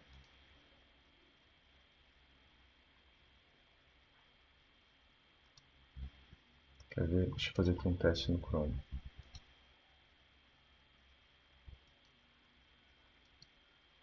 Mas ele não está fazendo bem. Então salvo com sucesso. Ok, por acaso tá. E aqui, salvar ID.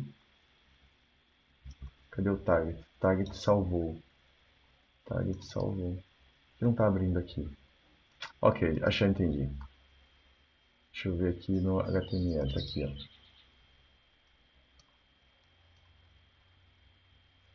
Ok, ele está queixando aqui do content type, doc type.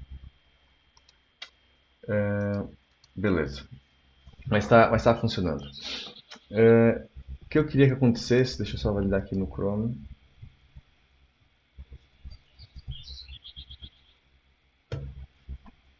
Vou ter certeza se isso acontece. Aqui no Chrome está com caixa.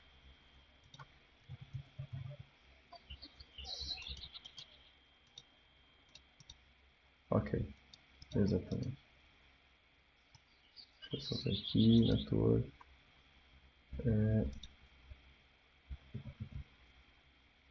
Tô besta agora. Será que é porque é get? Certo, porque é get, o post, esse cara ele vai bloquear. Beleza, pessoal, não vou conseguir mostrar isso. Que era aqui um bloqueio de permissões aqui de course. Que é não poder chamar outro endereço a partir aqui do um site não poder chamar outro. Mas tranquilo. De qualquer forma, o que acontece? A gente tem aqui uma porta, nós temos o Node, né? E temos outra porta aqui que tem o Nginx. Então, em portas diferentes. Bem, a lógica do Nginx que eu expliquei, lembra da conversa que a gente estava no sábado? A gente falou lá dos microserviços, né? Do gateway, tal, de encaminhar o tráfego para vários servidores diferentes, né? Então a gente tem aqui o Nginx, temos ali o Node. E podíamos ter o Netuno, PHP, por aí fora, em outras linguagens, Java e vai embora, né? Tudo em portas diferentes. Então, como a gente faz de uma única porta, de um servidor só, encaminhar para outras? Então é isso que a gente vai ver agora. Então, deixa eu parar aqui o meu servidor. Eu estou achando estranho também que ele não está pegando e injetando aqui o HTML. Ah, já sei por quê. Está aqui preto. Está aqui o texto. Pois é. Beleza. Então, deixa eu pegar aqui uma coisa, para ficar mais bonito. Deixa eu fechar isso antes de ir para o Nginx. Que é aqui o salvar. Exato, esse aqui. Vamos por esse HTML que já fica melhor. Então, repara aqui no seguinte. Eu estou no Node, né? Exato, assim vai dar para ver. Sim, agora vai dar. Quer ver? Eu estou aqui no Node, né, programando, e eu faço aqui o enviar. Né? Ele gerou aqui o HTML. Só que o que aconteceu aqui? As letras estão pretas, né? E deixa eu pôr aqui um bods style. Não, não é aqui. É aqui no Node. Aqui no style. Color plus pontos white. Então agora Mesmo assim não vai.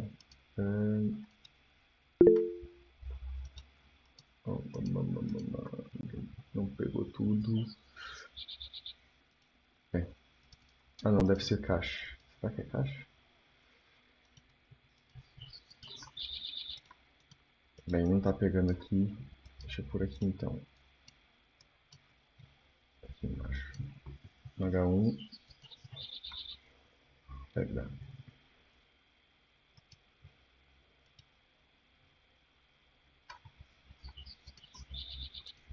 Caramba. T-frame, reload frame. Vou chamar aqui. Salvar. Estranho, não tá me aplicando. O que eu tenho aqui de errado? Style. Não tem que reiniciar o servidor? Pois tem, meu. Olha, bem lembrado. É isso mesmo. Tá vendo? A gente está habituado ali com front-end, por isso que a gente tem que estar focado numa coisa. É que no Netuno a gente não tem que reiniciar. Mas pronto, mas aqui no caso do Node tem. Realmente. Pronto, agora sim funcionou. Tá tudo branco. Ok, agora aqui tá tudo branco. Beleza, tá branco, mas tá sem o nosso CSS. Mas eu ali no network, deixa eu ver se eu consigo pegar aqui outra vez. Envia. Olha aqui, ó, ele tá dando aqui uns 404. Né? Por quê? Ele está tentando carregar o base CSS de qual URL? Nossa, está muito grande, né? Está aqui do 231. Deixa eu diminuir aqui um pouco. Então, como ele está tentando carregar dessa porta, da porta do Node, isso aqui não existe lá no Node. Né? A gente não tem isso lá.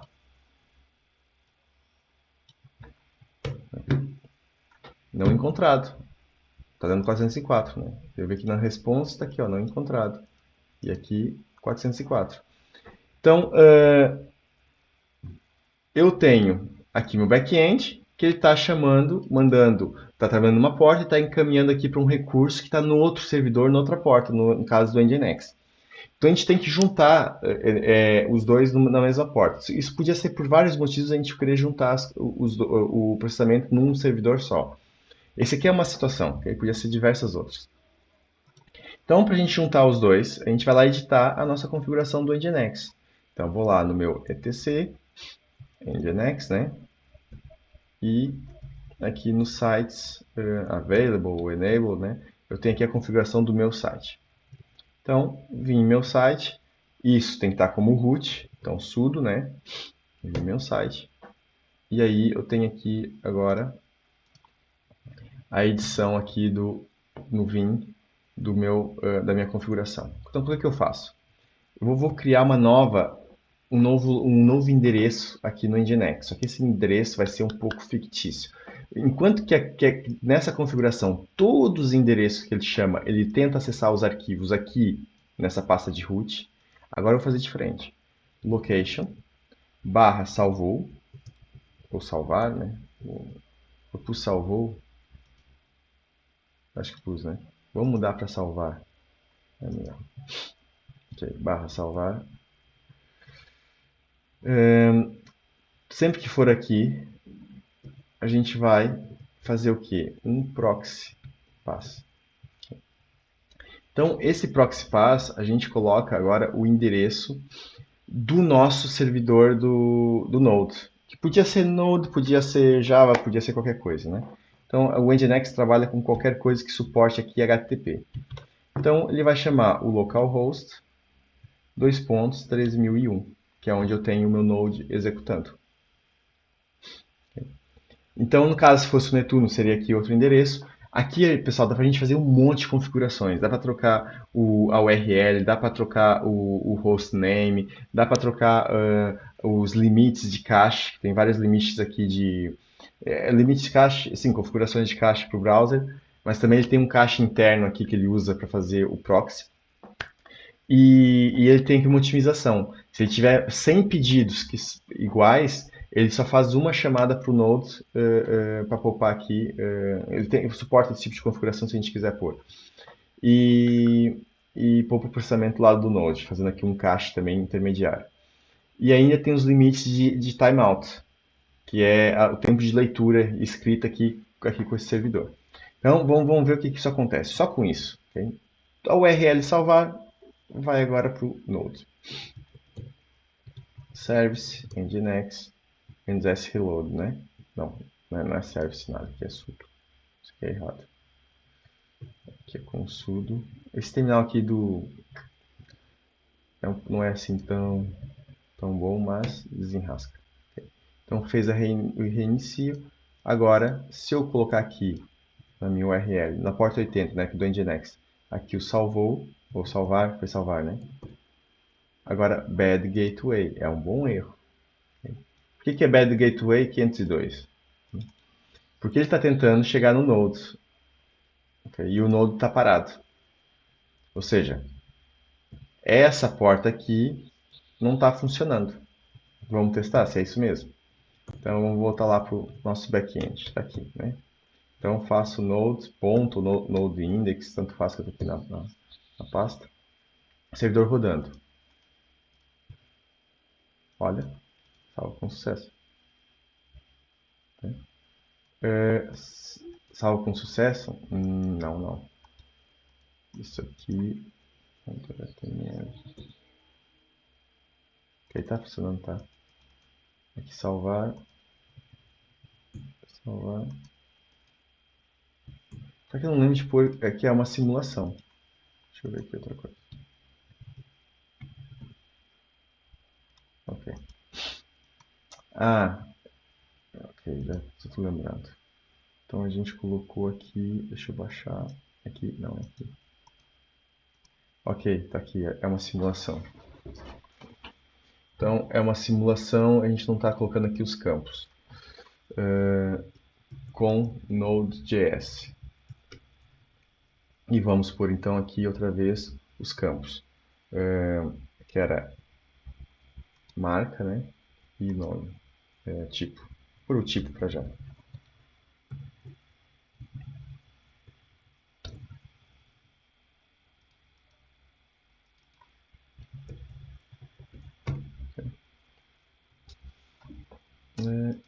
O que faltou, Chris? Atualizar de novo. Pegadinha aqui. Pronto. Então, agora a gente está no Nginx, acessando aqui como se fosse aqui fazendo a ponte para a nossa porta aqui do Node. Deixa eu pôr aqui, só para testar. Aqui a gente está acessando diretamente o Node, sem passar pelo Nginx, na porta 31, né, que termina com 31. Está aqui tudo branco, porque eu tenho lá o style, né? E aqui já não. Repara que a letra mudou, né? A letra tá boa agora. E olha só que legal, já não tem o erro do 404 do CSS.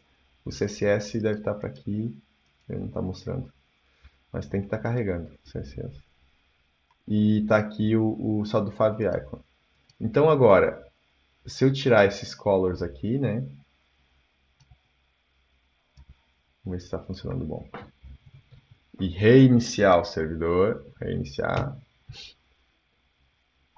Aí, agora, tem aqui tudo preto, com essa letra aqui, Times, né? Times New Roman aqui, essa letra assim, desse jeito. E aqui, já funciona o nosso CSS. Porque ele já está dentro dessa porta, aí o barra ali do CSS, aqui esse barra style, barra base, funciona. Se bem que faltava aqui convém ter um barra assim, mas não está fazendo diferença, então beleza. E temos o outro campo que é o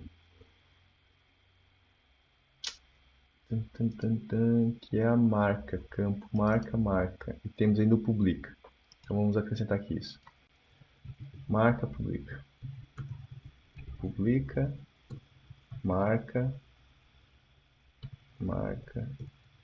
publica.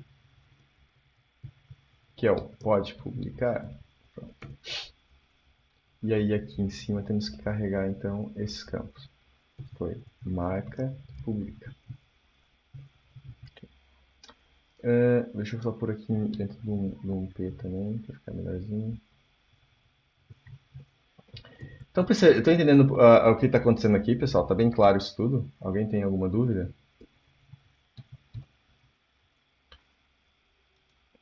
E ocorre alguma ideia de como é que a gente pode usar mais isso?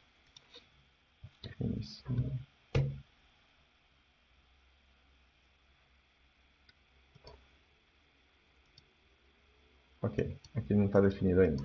Beleza. Agora, vamos ver se funciona integrado no formulário? Vamos lá para o nosso site. Aqui no formulário.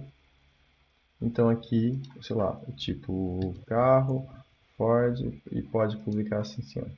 Okay? Enviei. Não deu ainda. Por que que não deu? Porque mais uma vez eu esqueci aqui, olha lá, ele está indo para a porta do Node. Certo?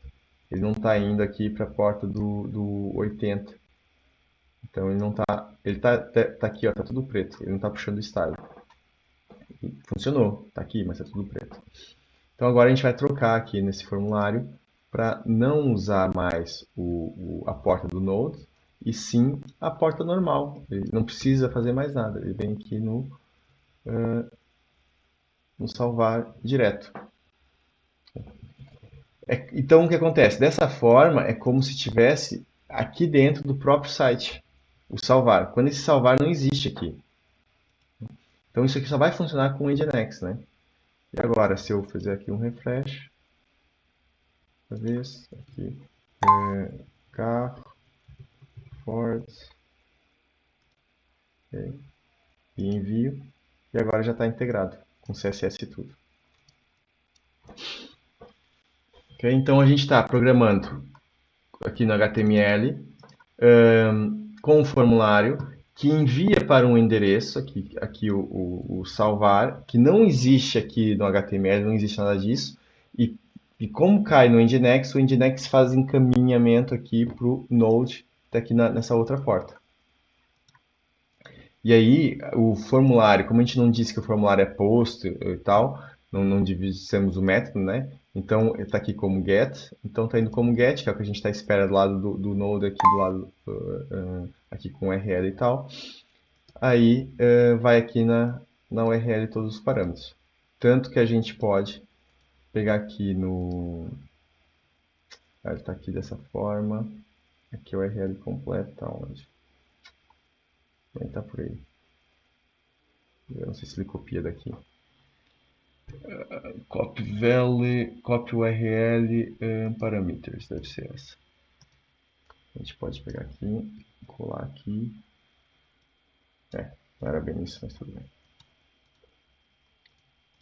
Então, aqui a gente simula diretamente como é que a gente está trabalhando com uma API. Pessoal, quando a gente programa uma API a sério, então a gente no fundo, no back-end, a gente está programando então o nosso serviço, né? E a gente depois, ele vai ser integrado com o Nginx, outras coisas e por aí fora. Mas para a gente testar localmente nosso projeto, normalmente a gente não, às vezes não configura o Nginx, a gente chama diretamente então a nossa API e faz os testes das URLs, simulando como se fosse, nesse caso, eu estou simulando o preenchimento do formulário. Daí a gente usa umas ferramentas tipo Postman, Insomnia e tal, por aí, para fazer essas simulações. A gente vai falar isso no futuro. Mas o conceito geral de como é que funciona o front-end em enviar para o back-end é isso aqui que a gente viu agora. Tá bem? Deu para ficar mais ou menos claro a ideia? Dúvidas aí surgiram? Nenhuma? A minha dúvida mais é com relação ao Node mesmo. Porque já faz tempo que eu não uso, aí eu já lembro pouca coisa. Mas a parte da integração deu para entender. O load, quando tu diz, é o quê? É o spin, fazer o loading? Não, o Node. O Node. A parte do Node, ok. Sim, mas a parte do Node é mais a título de curiosidade, né? Que é o objetivo de chegar no Netuno. Aí chegando no Netuno, vocês entenderem melhor o que o Netuno está fazendo, de outra forma, né? seja, aqui acaba por ser um exemplo muito básico de um servidor em Node, né? Dá para usar outras coisas. Mas ou seja, um servidor vai ter uma porta, né? No Netuno tem a porta do Netuno, né? Porta 9000. E está gerando HTMLs, JSONs por aí fora, fazendo a integração toda mais automática com a base de dados e tal. E que é o que a gente vai fazer também a integração aqui crua com Postgres na próxima aula. Pra vocês verem também como é que é feito isso. Ou seja, aqui seria o conceito mínimo, como é que a gente faz. Claro que isso aqui, imagina esse código crescendo. Com muitas URLs e por aí fora, a gente coloca a base de dados, vai ter aqui. Esse código começa a ficar uma API muito complexa desse jeito, fica complicado de ser programado. Daí que entra outras formas de estruturar o código com Express e outras tecnologias aí em Node. E o Netuno organiza isso ainda mais, né? Leva aí para outro nível. Sem precisar fazer aqui os restarts aqui de constantes aqui do Node e outras vantagens. Mas isso que é importante, Pedro, é entender aqui a lógica da integração. Porque essa integração ela vai complicar. Vocês viram que quem já fez integrações, quem já usou o Fetch? Ou quem não usou o Fetch? Quem usou? Eu não. Não usou. Ele sabe. Já usei. É o do browser, né? Fetch do browser. Exatamente. Já usei. O que o Fetch faz? O Fetch faz é como se fosse esse formulário, né, o envio de dados, via código JavaScript, sem precisar construir, sem ser necessário construir um formulário HTML. Então, a coisa vai complicar daqui para frente. A gente vai começar, na semana que vem, por aí fora, a gente vai começar a usar Fetch, tem o Service Client do Netuno, ou seja, outras formas de integrações mais avançadas, que nos permite trabalhar mais com JSON e por aí fora. Então, de forma bem básica, bem crua, usando aqui o HTML e tal, e aqui essa estrutura em Node, é para vocês tentarem entender como isso funciona no mais baixo nível. Né? Porque daqui para frente, isso vai ganhando complexidade. Né? A gente vai trabalhar com mais métodos aqui, só estamos mexendo com GET praticamente, né? Então vai entrar aqui mais coisas de HTTP e tal que a gente já falou lá atrás. Mas o importante para já é que nessa base fique bem entendida e que esse formulário, então, ele é uma analogia aqui para o Fetch. Né? É um mecanismo, ou seja, o form é no HTML e o Fetch, então, seria ali no JavaScript. Ok? Mais alguma coisa, pessoal? Algum ponto de vista, dúvida, comentário? Alguma curiosidade? E Eduardo, Uhum. bem aí nessa linha 20, que tem o action salvar, ele não é obrigatório ter a extensão do arquivo, alguma coisa assim? Certo, boa questão. O que acontece? Pode ter extensão do arquivo, né? Se ele for um arquivo. Nesse caso, ele não é um arquivo. Nesse caso, esse salvar é um endereço fictício que a gente inventou aqui no Node. Se eu colocasse aqui um ponto do, por exemplo, sei lá, um ponto JS, qualquer coisa, eu não sei se vai funcionar assim. Aí mudar aqui, talvez funcione. Deixa eu só fazer aqui um teste rápido, então, para ver se dá. Assim, se eu chamar direto no Node, ele vai funcionar. Terminal. Cadê o terminal? Caramba. Ele está parado agora.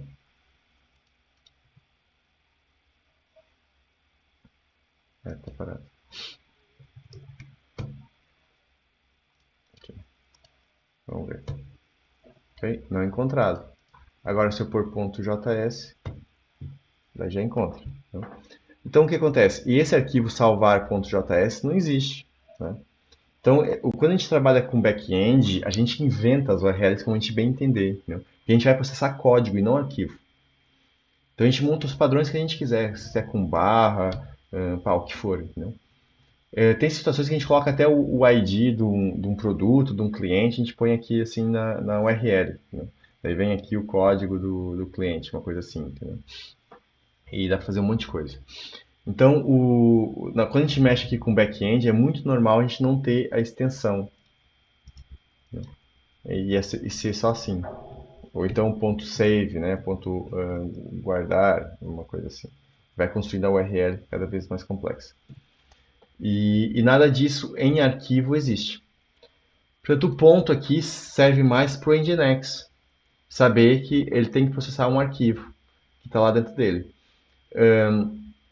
Como eu tenho lá no Nginx, né, a gente tem aqui a questão do... Como é que eu abro aqui? É aqui, né? Mais um. Como eu tenho aqui no etc Nginx no meu site, caramba, o E ele vai lá para cima, o Ctrl E. Como eu tenho aqui esse location, então ele já sabe, tudo que aqui salvar ele vai mandar para o Node. E aí o Nginx não vai processar isso nunca como arquivo, ele processa como para o Nginx isso aqui é uma URL, um endereço, esse barra salvar, que ele tem que mandar para o outro lado, que ele tem que mandar aqui para o Node. Se do lado do Node é um arquivo, é código, é o que for, não interessa para o Nginx. O que o Node responder, ele vai mandar para o browser. Ele está só fazendo aqui uma ponte no meio. Beleza. Okay. Mais alguma coisa, pessoal?